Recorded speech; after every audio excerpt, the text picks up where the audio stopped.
I want to convey my congratulations and the congratulations of everybody at Montana State University to the research team for their hard work, for their insight, for their creativity that led to such an important contribution, not only to plant sciences, but actually to providing an important, even critical dietary tool for better health for all Americans, we hope. MSU takes great pride in one more example of a legacy of research in agriculture here at Montana State that has found commercial application for the benefit of the public. And we want to add a special thank you to BG Life Barley for that, including that legacy in their announcement of this event today, and remembering the important work of Professor Bob Eslick, Dr. Walt and Rosemary Newman, and Dr. Ken Duran, all of Montana State University. And we're very proud of them and their work and their dedication to that work and to the people of Montana. And a tireless worker to better all of our lives. It's our pleasure to welcome you today, Brian. Thank you for joining us. We're delighted to have you. Barley is a miracle crop, and I learned some of those miracles as a student here at Montana State University down at Little John's, where I did a lot of research on the miracles of barley. But more recently, we've recognized that barley is beyond beer. And we know that barley has some unique genetics that are very healthy. And that's why it's my honor to introduce Ron Euland, who is president of Western Plant Breeders, who have been very active in bringing this crop along. I'm excited because now we have another barley crop that will compete with wheat in Montana. Well, now here's another opportunity, and even a bigger opportunity for Montana farmers, so that we can push into markets where we've never been before.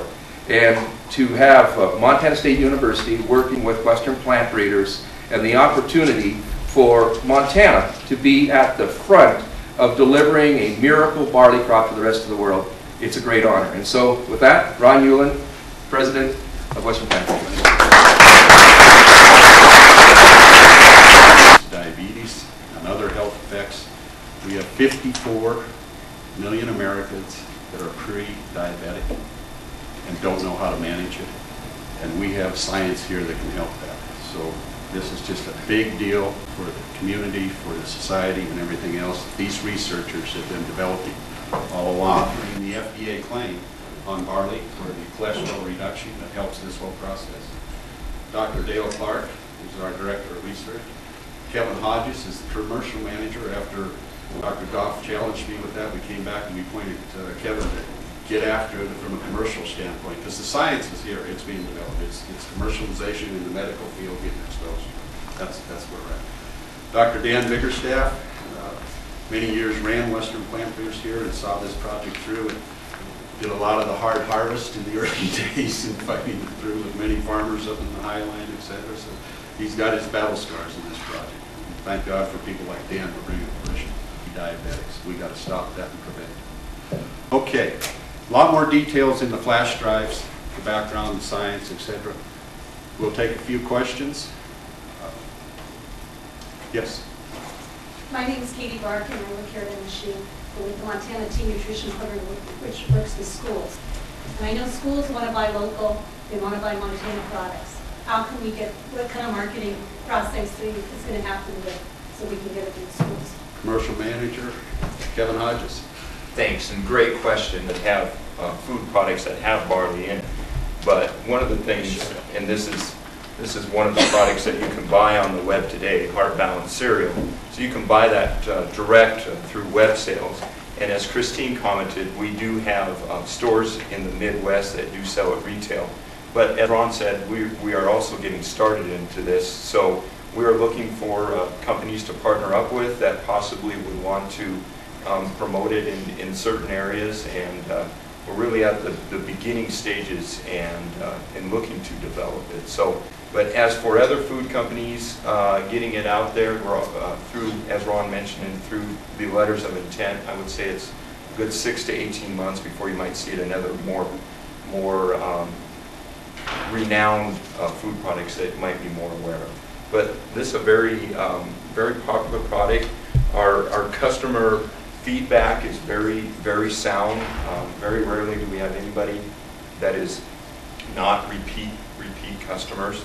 So as Christine talked about, it is promoted as a hot barley cereal to eat in the morning, but it also can be used in other products. It can go beyond breakfast. It can be used in meatloaves, as an extender in hamburger patties and items like that. And all of ours considered are in Japan. Now, How many acres? Kevin? You know, as a whole, No, there's a value there. I actually, this is what motivated my confidence in it. I actually had a pharmaceutical company call me and wanted to license it because of the pharmaceutical value up there and the value that they could sell it for. I said, hold on, this is a food product. We can do preventative medicine, that type of thing here. This belongs in the food trade channel and go that route. Can I answer his question Yeah, directly? that one. We're having much better luck in recent times. You should only lose about 12% or even less because that's what the hull is. I just got done looking at a variety that in the humid desert yielded close to 100 bushels. I think with standard breeding practices, I think that's the only hit a farmer's going to take. He's going to lose that 8 to 10% of hull, which is useless fiber anyway. It's lignified hulls that are submitted to the barley. It is what has made barley animal food versus people food.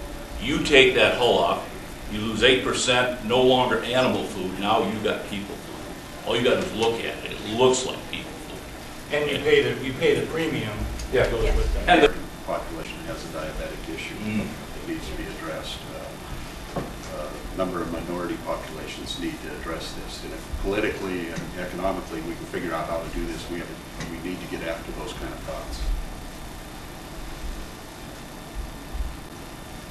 Other questions?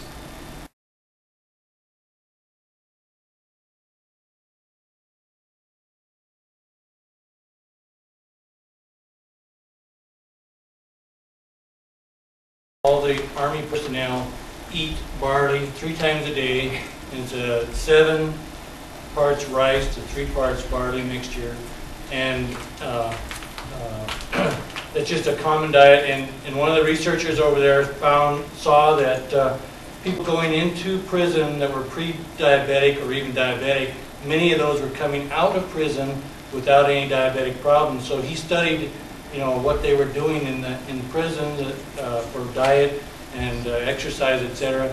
And he concluded that it was the barley diet that they were consuming in prison that was allowing them to become non-diabetic or no more pre-diabetics. But many of the prisoners who went in with medicine to help with diabetes actually came out of prison without being dependent upon medicine for diabetes.